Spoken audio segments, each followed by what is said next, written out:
So now read the extract given below and choose the correct option.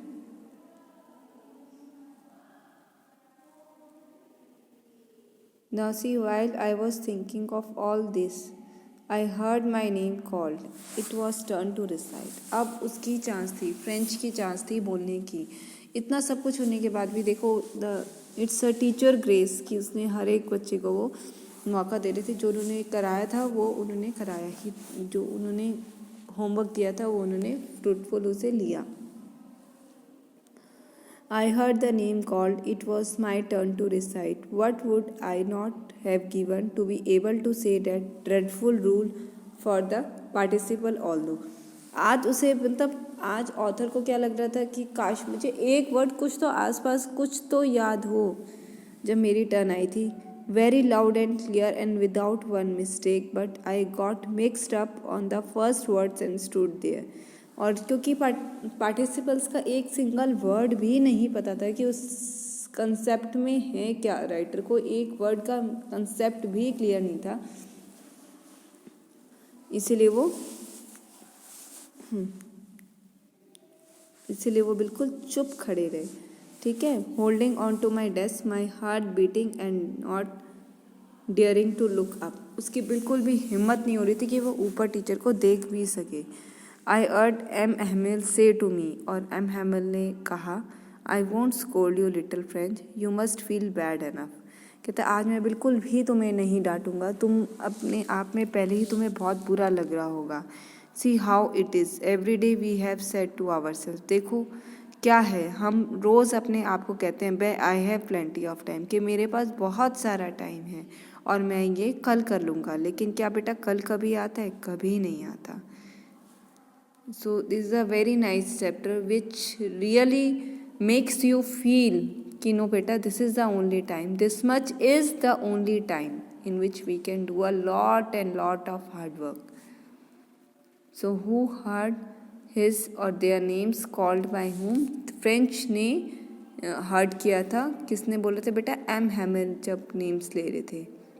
Why didn't French dare to look up? और French की हिम्मत क्यों नहीं हुई ऊपर देखने की? French did not dare to look up because he had mixed up his words and felt embarrassed. क्योंकि आज वो वर्ड जो है वो मिक्स कर चुका था और उससे बहुत ही ज़्यादा अपने आप पे शर्मिंदा लग रहा था कि मैंने क्यों नहीं पढ़ा, क्यों नहीं मैंने ध्यान दिया टीचर के लेक्चर पे, क्यों नहीं किया. उसने सिर्फ लास्ट डे ध्यान दिया था ज़्यादा. Now the great trouble. What is the great trouble with Alice. और सबसे बड़ी मुश्किल क्या थी एलिस के पास में कि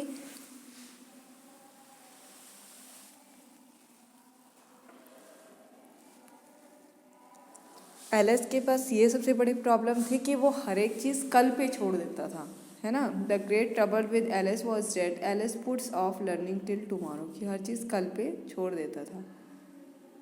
what does by in this extract mean. By का क्या मीनिंग है? ये एक्चुअली फीलिंग है, इनर की एक फीलिंग है, जो गुस्से वाली फीलिंग होती है ना, वो बेटा उसको कहा गया है.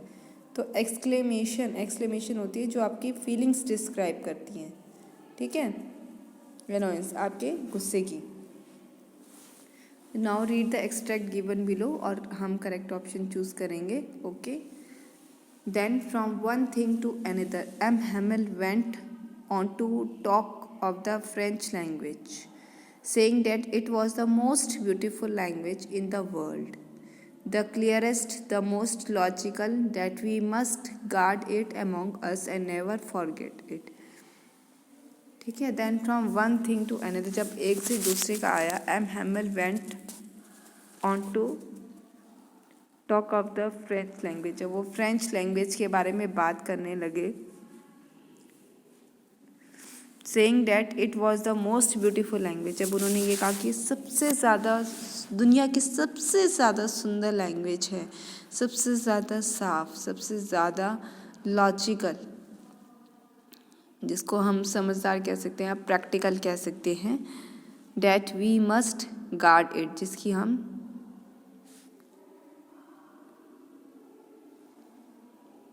जिसकी हमें रक्षा करनी चाहिए. इट अमॉन्ग अस, हमारे अंदर. एंड नेवर फॉरगेट, और कभी भूलना नहीं चाहिए. Because when a people are enslaved, क्योंकि जब देखो लोग बेटा स्लेव क्या होता है एक्चुअली स्लेव देखो सर्वेंट और स्लेव में बहुत डिफरेंस होता है। सर्वेंट फिर भी अपने विश के अकॉर्डिंग कर सकता है, लेकिन स्लेव होता है जैसे हम किसी को एज अ एनिमल, अपना एक ह्यूमन बीइंग को एज अ अपना एनिमल बना के रखते हैं। मतलब जैसे हम कहेंगे वो वहीं पे बैठेगा, वहीं पे उठेगा और पूरे एक एनिमल के जैसे उससे वर्कआउट लेना। जैसे हम एनिमल के साथ ट्रीट करते हैं ना, स्लेव के सर्वेंट के साथ तो हमारी थोड़ी बहुत फीलिंग्स होती है, लेकिन स्लेव्स के साथ कोई फीलिंग्स नहीं होती बेटा। उसके साथ तो हम ऐसे बिहेव करते हैं जैसे वो एक हमारा एक एनिमल है, एक पालतू एनिमल है। तो as they hold fast to their language it is as if they had taken away the key of their prison. तो ये वो लैंग्वेज की एक्सप्लेन कर रहा है कि इतनी अच्छी लैंग्वेज है, जैसे मान लीजिए किसी ने चाबी ले ली हमारी, किस में चाबी ले ली बेटा, हमारे प्रिजन की, जेल की चाबी किसी ने ले ली कि अब हम जेल से कैसे निकलेंगे। Then he open grammar and read us our lessons. तब उसने ग्रामर बुक ओपन करी और हमारा लेसन पढ़े। I was amazed to see how well I understood it. और आज मैं बिल्कुल हैरान था ये देख के कि मैं कैसे सब कुछ समझ गया।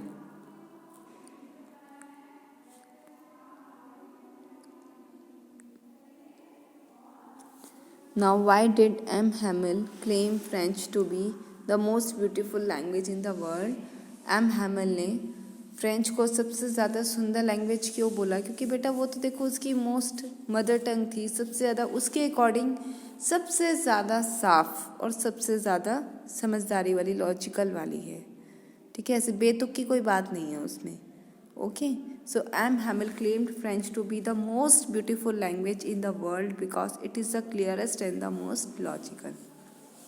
Okay, now which role does a language play when people are enslaved? कौन सा रोल एक लैंग्वेज निभाती है जब लोग जो है एनस्लेव्ड हो जाते हैं? वो एक चाबी बन जाती है, उस ताले की चाबी बन जाती है, उस जेल की चाबी बन सकती है जिससे वो बाहर आ सकते हैं। ठीक है, उनकी, ताकि वो अपने आज़ादी से जी सकें, वो उस ऐसी चाबी बन जाती है जिससे वो आज़ादी से जी सके, आज़ादी से सांस ले सके, टू गेट फ्री। तो it becomes a key to their prison for liberation.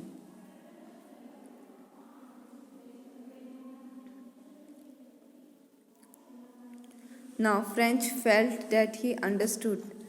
Now how did French feel during the last lesson? French को कैसा फील हो रहा था बेटा लास्ट लेसन के टाइम में? फ्रेंच फेल्ट कि उसको ये समझ आया कि आज जितना अच्छे से उसने ये चैप्टर समझा है, इतना अच्छे से पहले कभी एक भी चैप्टर नहीं समझा। जितना आज उसको अच्छे से आ गया है सब कुछ, इतना अच्छे से उसे कभी नहीं आया।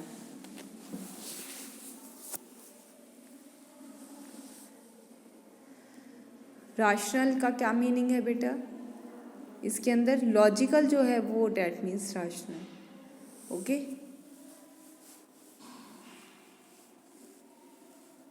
so all have to write the word meanings also separately. Okay, now see, read the extract given below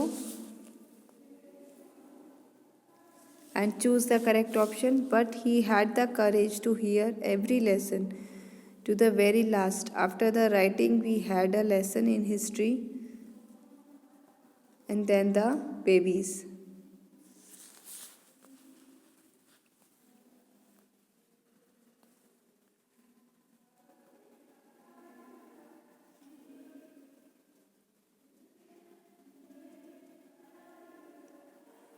Now she chanted their ba bhi ba bo boo.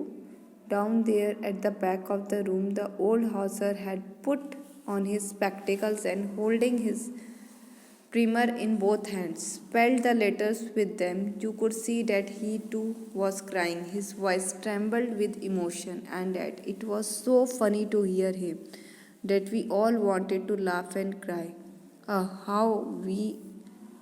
I remember it, that last lesson. तो देखो वो last lesson कैसे एक छाप छोड़ गया है ना।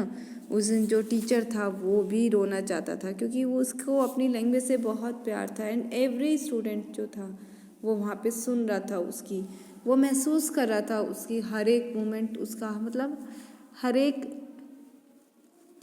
मोमेंट के साथ साथ इनर फीलिंग भी महसूस कर रहे थे हर कोई।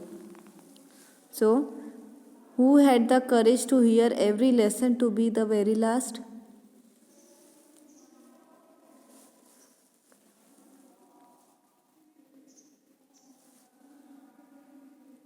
उनके टीचर में ही करेज था कि जो उन्होंने पार्टिसिपल्स का टॉपिक दिया था वो लास्ट है सुनने का। ये सिर्फ उनके टीचर में ही कह दीजिए कि एक विल पावर थी। Which activity was performed after the lesson in the history? क्या एक्टिविटी परफॉर्म हुई थी?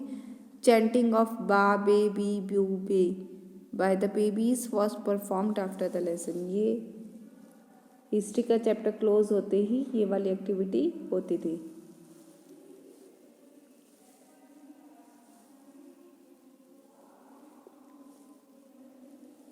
And now see which long cherished desire of French? क्या बहुत जो उसकी डिज़ायर थी फ्रेंच की और अदर स्टूडेंट्स की fulfilled on the last day? क्या फुलफिल हुई थी कि ये लास्ट चैप्टर था हिस्ट्री का।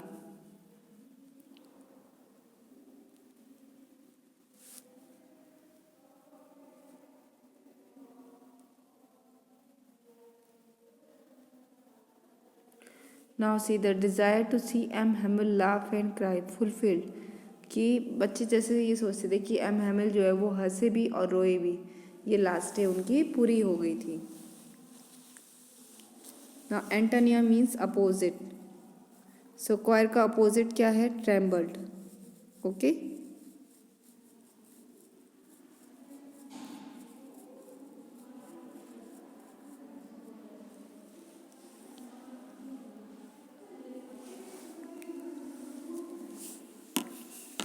now see, now read the next extract.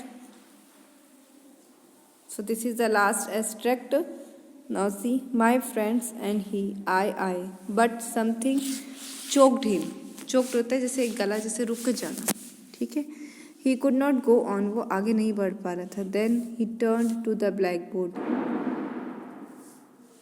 took a piece of chalk and bearing on with all his might he wrote as large as he could.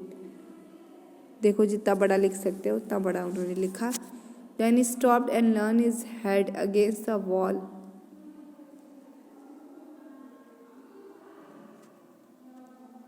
Now see, then he stopped, वो रुक गया and leaned his head against the wall. फिर वो wall के पीछे उसने अपना सर किया। And without a word he made a gesture to us with his hand, और बिना कुछ बोले सिर्फ हाथों के इशारों से कहा, school is dismissed, you may go. Now whom does I refer to the extract? I किसे कहा गया है? टीचर को, उनके फ्रेंच टीचर को, एम हैमिल को। Why could not he go on? वो आगे क्यों नहीं चल सकता था? क्योंकि उनके जो इमोशंस है वो आज बाहर आ रहे थे, जिसके कारण उनका गला रुक गया था। Okay, so it is because M. Hamill's voice had choked with flood of emotions. Now what did the gesture with his hands indicate?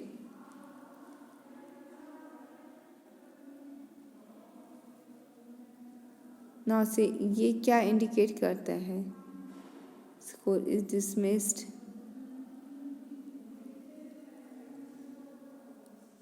ये डिस्कस देखो बेटा, it indicates that the school is dismissed, long life friends, कि school जो है वो अब हमेशा के लिए ख़त्म हो गया है।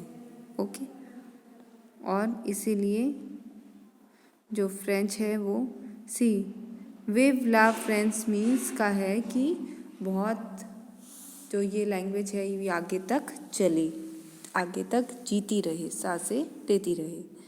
ओके, आई होप आप सबको क्लियर है अब सारे extracts. So all have to note down. Okay बेटा, आप सिर्फ जो भी एक्सट्रैक्ट लिखोगे स्टार्टिंग के कुछ वर्ड्स और लास्ट के वर्ड्स लिखेंगे, क्वेश्चन आंसर कंप्लीट लिखेंगे। So all of you do it and set it to me personally.